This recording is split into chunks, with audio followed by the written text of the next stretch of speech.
Hi, Professor B. It's Taygen Henry, and today is November 18th, 2021, and this is my Strengths in Action presentation video. So a couple weeks ago in my MENT 101 class, we took an assessment test that would assess our Clifton strengths.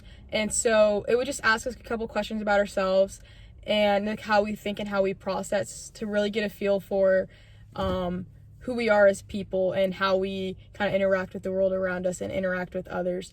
And at the end of the test, it gave me 5 talents, or like they're kind of like qualities or characteristics about myself. And the idea is that I can cultivate and develop these 5 talents so that one day they become strengths and that they can help me in my academics and my relationships and my career and my family in the future. So for number 1, I was strategic. For number 2, I was an activator.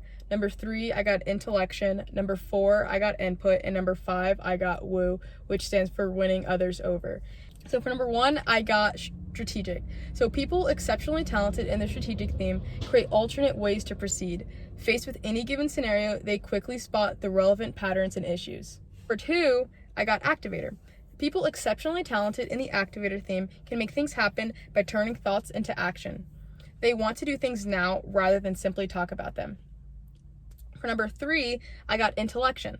People exceptionally talented in the intellection theme are characterized by their intellectual activity. They are introspective and they appreciate intellectual discussions. For number 4, I got input. People exceptionally talented in the input theme have a need to collect and archive. They may accumulate information, ideas, artifacts, and even relationships. For 5, I got woo, which means winning others over. And it says that people exceptionally talented in the woo theme love the challenge of meeting new people and winning them over. They derive satisfaction from breaking the ice and making a connection with someone. We're nearing the end of the semester, my freshman year of college, and after reading all of my strengths and learning about them and learning about myself more, I realized that I've used all 5 of these strengths to help me get through my year. So for my interview, I interviewed my godmother.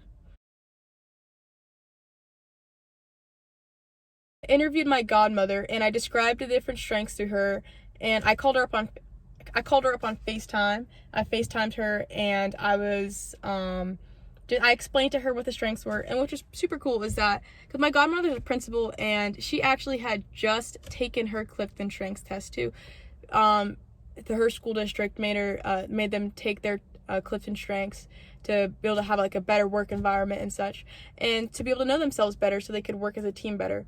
And so she had her Clifton strengths too, and so she was really familiar with the whole idea, and so that was nice because to talk about our different strengths. And so I interviewed her. I've known my godmother my entire life, and so she's really seen these strengths in action before my freshman year of college. And so yeah, my number 1 example, which is my number 2 strength, is activator. And that means like thoughts into actions. And she gave the example of youth group. And so when I was in youth group from 6th to 12th grade, which is when I was in youth group for the entirety of middle and high school. And when I got to 11th grade, I got to be for my youth group, I was the girls' student leader. I got the opportunity to be able to research different ideas for games or ideas for trips and events, and then I got to execute them even months later. And that was always really fun, and that was a way that I turned thoughts into action as an activator. So my second example, which is my 4th theme, is input. So my godmother told me that, which is very true, is that my room is full of things that have sentimental value, but they're like the most random objects. Like I have a spoon. I'm not junky. I always say that I'm not junky. I'm not a hoarder, but a lot of things have random sentimental value that I just hold on to.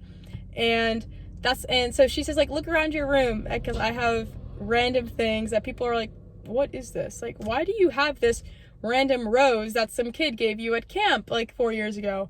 Or a spoon from a day that you had a great time, so you kept the spoon from, like, I'm a weirdo and I like to collect things that have sentimental value to me, and that's just the way that my godmother has seen the theme of input played out in my life. Bye. I'm gonna have a really hard time cutting this down to 5 minutes because I like to talk.